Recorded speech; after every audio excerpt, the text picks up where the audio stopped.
BSc द्वितीय वर्ष तृतीय सत्र द्वितीय भाषा हिंदी प्रश्न पत्र 3 अर्थात सामान्य हिंदी 3। इस पाठ्यक्रम में भाषा का जो पाठ्यक्रम है उसको लेकर के हम चर्चा कर रहे थे और ये चर्चा करते समय कुछ बातें मैंने आपको स्पष्ट की थी। वो बातें इस प्रकार हैं कि पहले आपको प्रयोजनमूलक भाषा यह शीर्षक पढ़ना है। उसके अंतर्गत भाषा का स्वरूप, भाषा का महत्व, भाषा की परिभाषा, भाषा की विशेषताएं, भाषा के प्रकार्य और वैश्वीकरण के परिप्रेक्ष्य में हिंदी भाषा का महत्व। दूसरा शीर्षक है भाषा शिक्षण, स्वरूप एवं प्रक्रिया, जिसके अंतर्गत भाषा शिक्षण की प्रक्रिया ये पढ़नी है और साथ ही साथ भाषा कौशल जो हैं, खास करके श्रवण, भाषण, पठन और लेखन, इन पर भी हमें विचार करना है।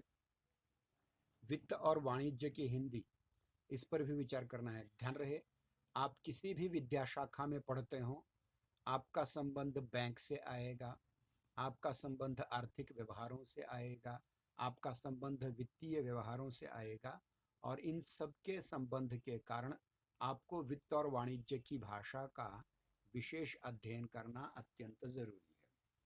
इसमें वाणिज्य व्यापार क्या है, उसका तात्पर्य स्वरूप क्या है, वाणिज्य व्यापार के साधन क्या हैं, वाणिज्य व्यापार और भाषिक प्रकार ये क्या है, साथ ही साथ वाणिज्य व्यावसायिक भाषा संरचनात्मक विशेषताएं कौन सी हैं और व्यावसायिक पत्र लेखन क्या है। साथ ही साथ आपको निबंध का भी भाग पढ़ना है और मीडिया का भी भाग पढ़ना है। तो ये पढ़ते समय हमने कल भाषा की कुछ परिभाषाएं आपके सम्मुख प्रस्तुत करने का प्रयास किया था। ध्यान रहे, भाषा का स्वरूप और भाषा का महत्व, भाषा की परिभाषा, भाषा की विशेषताएं, भाषा के प्रकार्य, वैश्वीकरण के परिप्रेक्ष्य में हिंदी भाषा का महत्व, इस पर हम ढेरों घंटे चर्चा कर सकते हैं। लेकिन एक परीक्षार्थी के रूप में, एक विद्यार्थी के रूप में अत्यंत महत्वपूर्ण बात है कि भाषा का स्वरूप क्या होता है। ध्यान रहे, भाषा केवल मनुष्यों में पाई जाती है।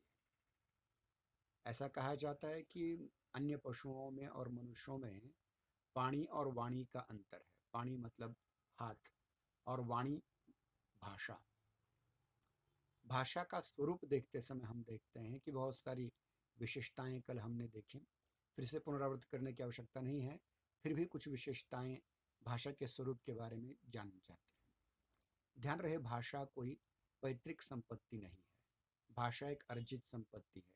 वो पिता से दाय रूप में नहीं मिलती, माता से दाय रूप में नहीं मिलती, अपितु वह कमानी पड़ती है, अपितु वह अर्जित करनी पड़ती है। वह एक ऐसी संपत्ति है जिसका उपयोग हर कोई कर सकता है। प्रत्येक व्यक्ति की भाषा देश, काल, स्थान और काल के अनुरूप अलग अलग हो सकती है।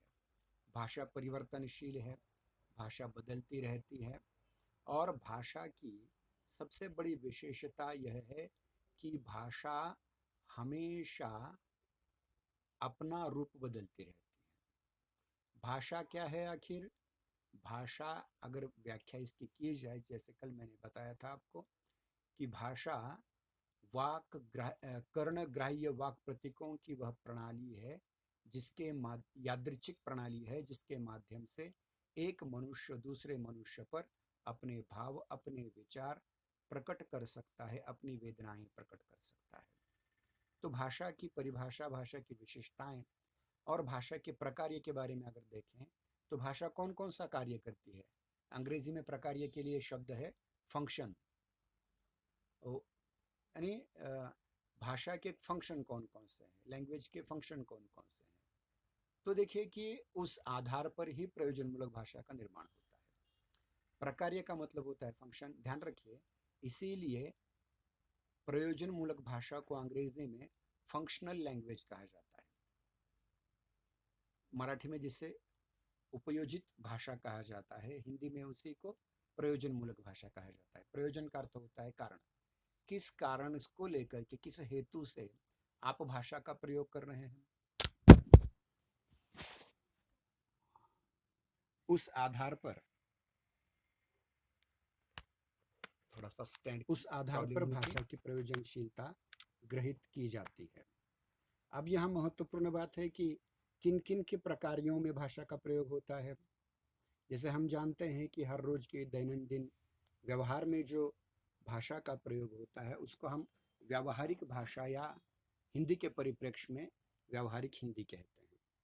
उसी प्रकार से अगर ध्यान दें तो हमें पता चलता है कि हम बचपन से स्कूल में पाठशाला में पढ़ते हैं तो एक अन्य भाषा का स्वरूप बन जाता है वो शिक्षण की भाषा।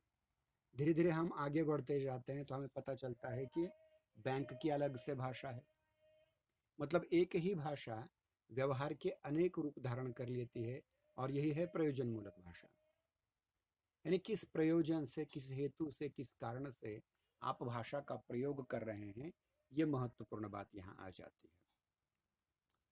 और फिर देखा जाए तो समझिए आप रेलवे स्टेशन में चले गए तो आपको वहाँ अलग भाषा का प्रयोग करना पड़ेगा। अलग मतलब भाषा वही होगी हिंदी या अंग्रेजी जो आप बोल रहे हैं, लेकिन वहाँ उसका स्तर अलग हो जाएगा।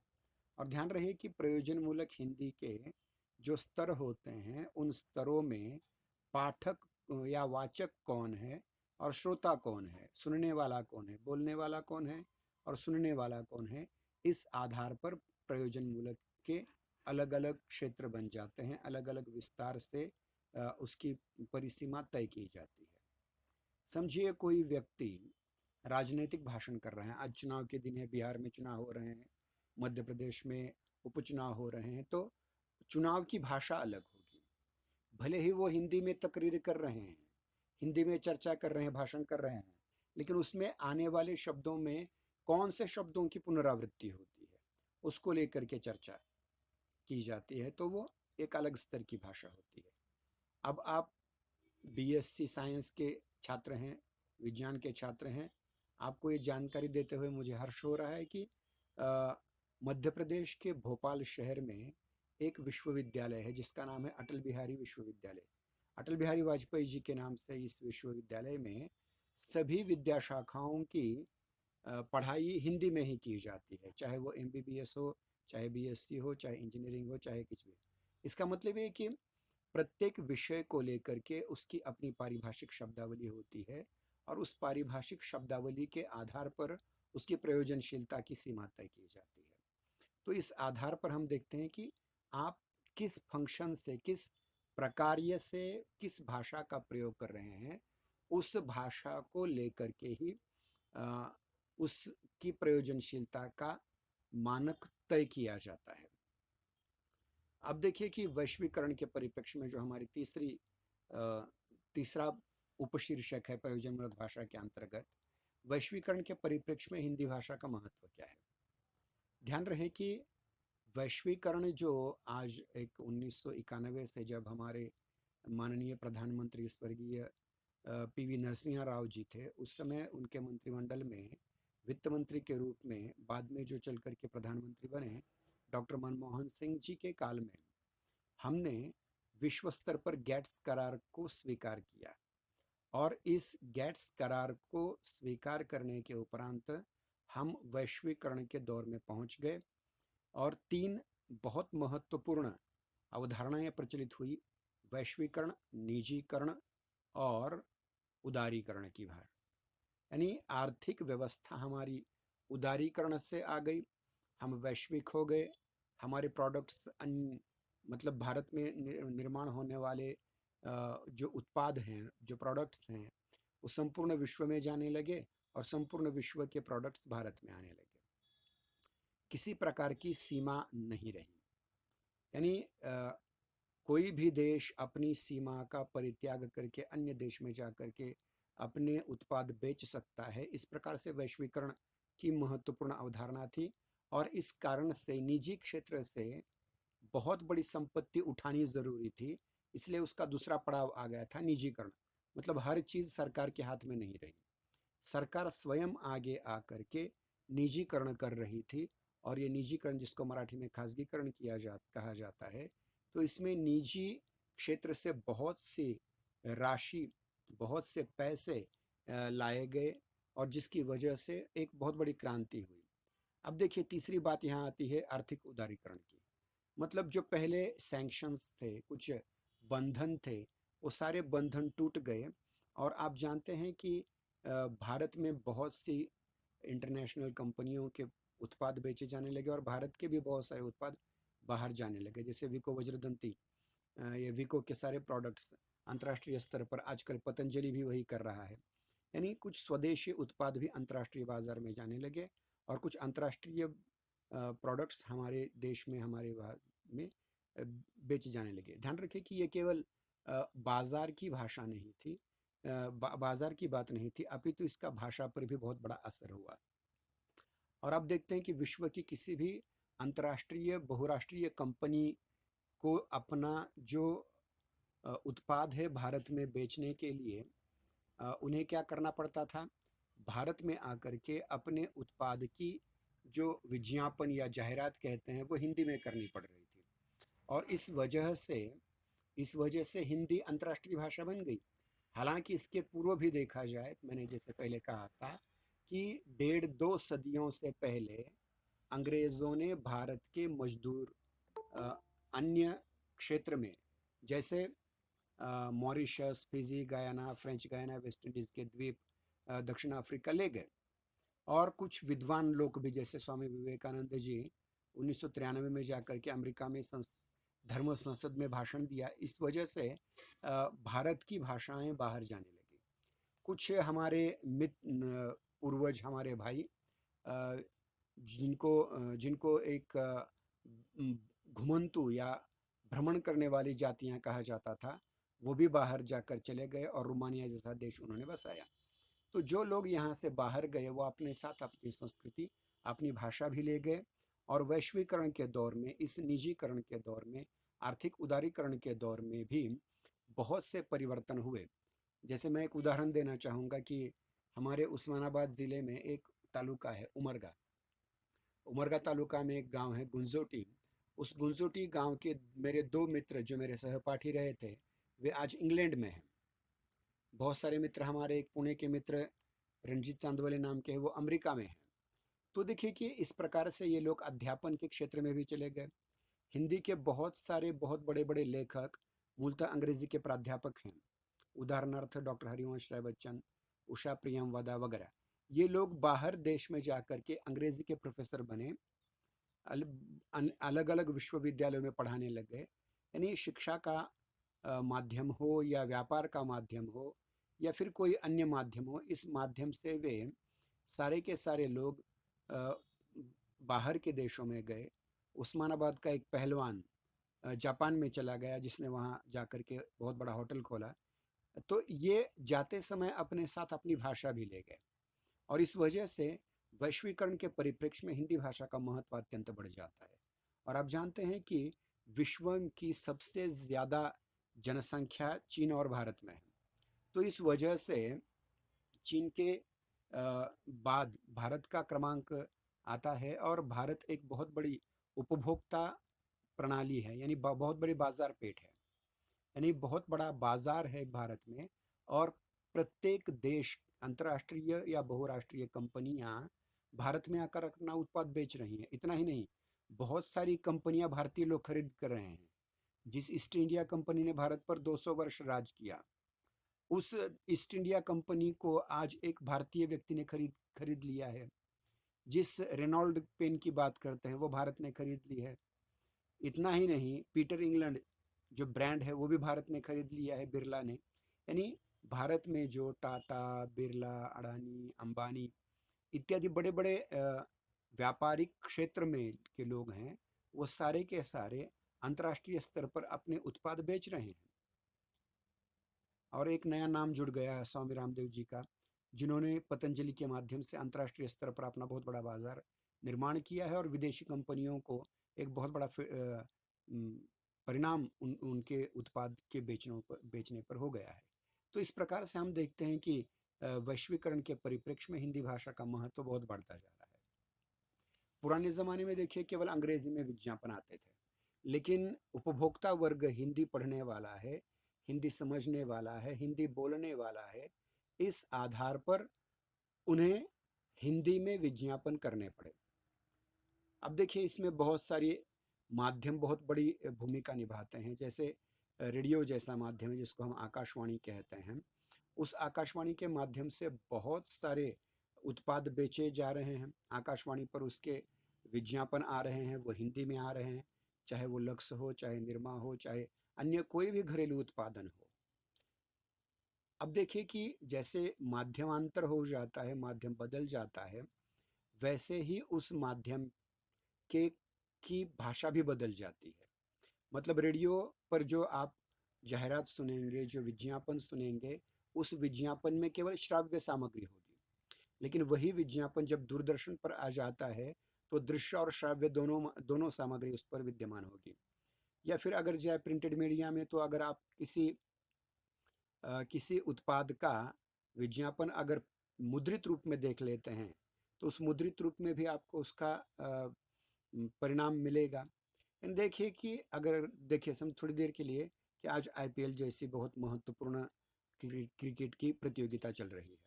अब ये कोरोना के कारण भारत में नहीं, अपितु यूएई में चल रही है, दुबई में चल रही है, शारजा में चल रही है।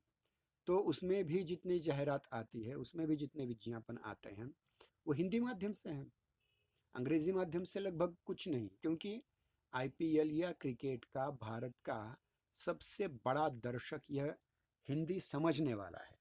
तो हिंदी समझने वाले लोगों के लिए, चाहे वो रमी सर्कल की जाहिरात हो, चाहे सौरव गांगुली जो जाहिरात करते हैं डीटीडीसी की, तो उस सब में हिंदी की ही भरमार है। तो ये वैश्वीकरण का एक बहुत बड़ा अ, प्रभाव ये हुआ कि हिंदी भाषा का महत्व अपने आप बढ़ गया है। बार बार मैं ये कहूँगा कि हिंदी भाषा का महत्व बढ़ने का कारण कि हिंदी क्षेत्र में जो लोग खरीदी करने वाले हैं, जो ग्राहक लोग हैं, जो उपभोक्ता हैं, उनकी संख्या बहुत ज़्यादा है। इस वजह से संपूर्ण विश्व की बड़ी बड़ी बहुराष्ट्रीय कंपनियों को भारत एक बहुत बड़ा अवसर लगता है अपना उत्पाद बेच करके कमाने का। इस वजह से प्रत्येक उत्पाद के साथ जो पर्चियाँ आ जाती हैं, उनके उपयोग के तरीके आ जाते हैं, वे सारे हिंदी में भी आने लग गए हैं। तो इस प्रकार से हम देखते हैं कि अलग अलग रीति से, अलग अलग परिप्रेक्ष्य में जाकर के ये वैश्वीकरण में हिंदी भाषा का महत्व बहुत अधिक बढ़ रहा है। इतना ही नहीं, साहित्य पर भी इसका प्रभाव हुआ। ध्यान रहे कि जिस प्रकार से अंग्रेजी में पहले बेस्ट सेलर उपन्यास लिखे जाते थे, हिंदी में भी इस प्रकार से बेस्ट सेलर उपन्यास लिखे जाने लग गए हैं। जैसे कमलेश्वर का कितने पाकिस्तान है, या अन्य अनेक उपन्यास आ जाते हैं जो विश्व स्तर पर देखे जाते हैं। सिनेमा के क्षेत्र में भी बहुत बड़ी क्रांति हुई है। हॉलीवुड के सिनेमा पहले हम देखा नहीं करते थे, लेकिन जब वो हिंदी में डब होकर के आने लग गए, या दक्षिण के सिनेमा जब हमें हिंदी में डब होकर आने लग गए, तो उसको देखने वाला परिप्रेक्ष्य कितना बढ़ गया। देखिए, यह है वैश्वीकरण का परिणाम। अगर आप अंग्रेजी में बनी हुई अवतार फिल्म केवल इसलिए नहीं देखते कि वो अंग्रेजी समझ में नहीं आती, तो आप उसका डब्ड वर्जन देख सकते हैं। तो देखिए कि इस प्रकार से बहुत से, यानी जुरासिक पार्क हो जैसे फिल्म हो, जुरासिक पार्क के अगले दो चार भाग हों, या फिर अलग अलग यानी स्पाइडरमैन की फिल्म हो, या वार्नर ब्रदर्स की कोई भी फिल्म हो, वो अगर हिंदी में डब हो करके आती है, तो बहुत महत्वपूर्ण स्थानीय होता है कि भारत में उसका प्रेक्षक वर्ग बढ़ जाता है। इसी प्रकार हम आगे देखते हैं कि दूरदर्शन के जो अलग अलग चैनल्स हैं, मेरे ख्याल से स्टार ये पहला विदेशी चैनल था जिसने एक सीरियल शुरू की थी जिसका नाम था माइंड योर लैंग्वेज। तो उसका हिंदी में रूपांतर बाद में केवल डब नहीं, तो पुनर्निर्माण किया गया, और पंकज कपूर जैसे महान अभिनेता ने जबान संभाल के नाम की जैसी पहली हिंदी सीरियल स्टार पर के निकाली। इस प्रकार से बहुत सा परिणाम माध्यमों के माध्यम से, दृक्श्राव्य माध्यमों के माध्यम से, फिल्मों के माध्यम से, दूरदर्शन के माध्यम से, रेडियो के माध्यम से, मुद्रित माध्यम से, और ध्यान रहे अब आगे चल करके विद्या के क्षेत्र में, ज्ञान के क्षेत्र में, साहित्य के क्षेत्र में विश्व की टॉप 50, मतलब विश्व की सबसे ज़्यादा महत्वपूर्ण ऐसे 50 विश्वविद्यालय भारत में आ रहे हैं और उन्हें जाने अनजाने हिंदी माध्यम लेना ही पड़ेगा, क्योंकि हमारे यहाँ अंग्रेजी उतनी समझी नहीं जाती। आज भी 10वीं और 12वीं में अंग्रेजी अ, अनुत्तीर्ण या फेल होने का प्रमाण बहुत ज़्यादा है। तो इस वजह से हिंदी की ओर एक महत्वपूर्ण अवसर मान करके ये सभी अन्य विश्वविद्यालय यहाँ आ रहे हैं। यानी ये सारे जब विश्वविद्यालय आएंगे तो उनके लिए हिंदी में पढ़ाने वाले अध्यापकों की आवश्यकता होगी। तो ये ध्यान रखिए कि ये बहुत महत्वपूर्ण बात हो रही है कि वैश्वीकरण के साथ साथ हर चीज़ को अ, हिंदी के माध्यम से समझने, समझाने और हिंदी के ही लिए कुछ कर गुजरने की एक बहुत बड़ी संधि, मराठी में जिसे कहा जाता है, हिंदी में बहुत बड़ा अवसर या अंग्रेजी में इसे अपॉर्चुनिटी कहा जाता है, वो हिंदी के बढ़ते महत्व को लेकर के देखा जा सकता है। मेरे बहुत सारे मित्र हैं, जैसे मैंने अभी कहा कि डॉक्टर रामचंद्र नाम के मेरे संस्कृत के प्राध्यापक मित्र हैं, इंग्लैंड के कैम्ब्रिज विश्वविद्यालय में पढ़ाते हैं। रंजीत चांदवेली जी अमेरिका में हैं। डॉक्टर सोनाजीराव आर्य ये इंग्लैंड में हैं। कुछ मेरे मित्र फिजी में हैं, जैसे हीरामन जी जैसे, मॉरिशस में भी हैं। तो ये सारे के सारे लोग हिंदी भाषा को लेकर के बहुत बड़ी चर्चा करते हैं। एक और महत्वपूर्ण नाम मैं जोड़ना चाहूँगा कि जहाँ हॉलीवुड की सिने सृष्टि है, उस कैलिफोर्निया प्रांत में अमेरिका के मेरी एक हमारी अध्यापिका डॉक्टर वेदालंकृता जी बहुत बड़ा हिंदी का काम कर रही हैं। चीन में हमारे एक मित्र काम कर रहे हैं। तो इस वजह से हम देखते हैं कि हिंदी भाषा का महत्व बहुत अधिक बढ़ रहा है। बार बार ये कहा जाता है कि अंग्रेज़ी अंतर्राष्ट्रीय भाषा है और हिंदी केवल राष्ट्रीय भाषा है। ऐसा नहीं है, हिंदी भी अंतर्राष्ट्रीय भाषा बन चुकी है। और मैंने इसके पहले भी कहा था कि हिंदी अपनी बोलियों सहित, अपनी छोटी मोटी बोलियों सहित, राष्ट्रीय अंतर्राष्ट्रीय स्तर की बोलियों सहित विश्व की सबसे ज़्यादा बोले जाने वाली भाषा है। भारत में खड़ी बोली हरियाणवी, मगही, मैथिली, भोजपुरी,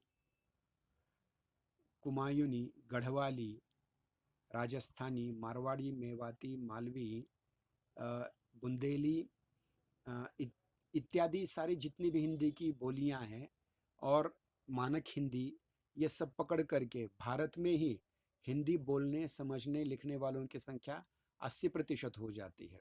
और भारत के बाहर जो रूस से अलग अलग राष्ट्र हुए, जिनको अगर कहा जाए कजाकिस्तान, उज़्बेकिस्तान, किर्गिज़िस्तान, इनमें जो हिंदी बोली जाती है उसका नाम ताजुज़्बेकी हिंदी है। वो हिंदी का ही एक रूप है। उर्दू भी हिंदी का एक रूप है, मतलब पाकिस्तान में भी उर्दू बोली जाती है, वो हिंदी का ही एक रूप है। इतना ही नहीं, रोमानिया नाम का देश है, वहाँ रोमी हिंदी बोली जाती है। वेस्ट इंडीज़ में भी अगर हम नाम देखें तो बहुत सारे जो क्रिकेट के खिलाड़ी हैं वो भारतीय हैं, जैसे रामनरेश सरवाण हैं, जैसे ऑल्विन कालीचरण हैं, अभी इस समय खेलने वाला सुनील नारायण है। ये सारे भारतीय लोग हैं, वो अपनी सारी बातें हिंदी में करते हैं। इतना ही नहीं, अमेरिका जैसे बड़े बड़े बृहद देशों में, प्रगत राष्ट्रों में कंप्यूटर और सॉफ्टवेयर बनाने के लिए, हार्डवेयर और सॉफ्टवेयर के क्षेत्र में बनाने के लिए बहुत सारे लोग भारतीय हैं। आज अमेरिका में चुनाव चल रहे हैं, तो उसमें भी वहाँ रहने वाले भारतीय लोगों के वोट के महत्व को, मतदान के महत्व को देख करके वो भारतीयों के लिए अलग अलग सुविधाएं प्रदान करते हैं। केवल भारतीयों के मत के आधार पर ही गत चुनाव में ट्रंप चुन करके आए थे। तो ये बहुत महत्वपूर्ण बातें हैं।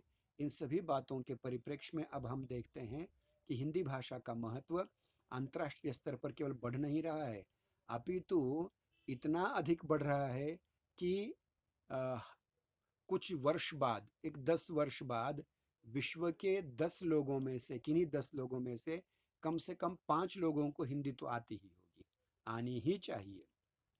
इस प्रकार से हिंदी का साम्राज्य बढ़ रहा है। इतना ही नहीं, अगर देखा जाए तो जितनी भी अन्य सर्विसेज हैं, देखिए अमेरिका अमेरिका जैसे देश में जितने डॉक्टर्स हैं, उतने डॉक्टर्स हम हर वर्ष निर्माण करते हैं एमबीबीएस के द्वारा। रशिया के लिए हम डॉक्टर्स प्रोवाइड कर रहे हैं, जापान के लिए कर रहे हैं। मतलब विश्व का ऐसा कोई भी व्यवसाय नहीं रहा जिसमें भारतीय लोग भारत से जाकर के अन्य देशों में काम न करें। अभी मैंने आईपीएल के संदर्भ में मैंने यूएई, संयुक्त अरब अमीरात का नाम निकाला था, तो उसमें देखिए दुबई हो, शारजा हो या अबू धाबी हो जैसे शहरों में काम करने वाले जितने लोग हैं, पढ़े लिखे लोग जो भारत के जा रहे हैं, उनको मुंह मांगी पगार मिलती है, वेतन मिलता है, ऐसे लाखों लोग हैं। एक इस विषय पर एक फिल्म भी आपने देखी होगी, एयरलिफ्ट नाम जैसे, एयरलिफ्ट की। तो वहाँ से भारतीय लोगों को लाने के लिए भी कुछ प्रयास किए जा रहे हैं। अब कोरोना के कारण भी बहुत सारे लोग भारत में वापस आए। जैसे कोरोना काल समाप्त हो जाएगा तो ये पुनः अपने अपने कार्य में लग जाएंगे। तो इस परिप्रेक्ष्य में देखा जाए तो संपूर्ण विश्व में हिंदी अपना एक परचम लहरा रही है और एक बहुत महत्वपूर्ण कार्य कर रही है। अ, इस बार ऐसा निश्चित किया गया है कि 5 मिनट पहले छोड़ दें ताकि आप अगली तासिका में ज्वाइन हो जाएं। आज हम यहीं रुक जाते हैं। थोड़ा सा बीच में कैमरा गिरने से व्यवधान आया, इसलिए मैं क्षमा चाहता हूँ, नया स्टैंड गिर गया था। उसी प्रकार से हम अ, अगले सोमवार से आपको बहुत सारे बातें बताते रहेंगे। सभी के लिए जो धन्यवाद। आज की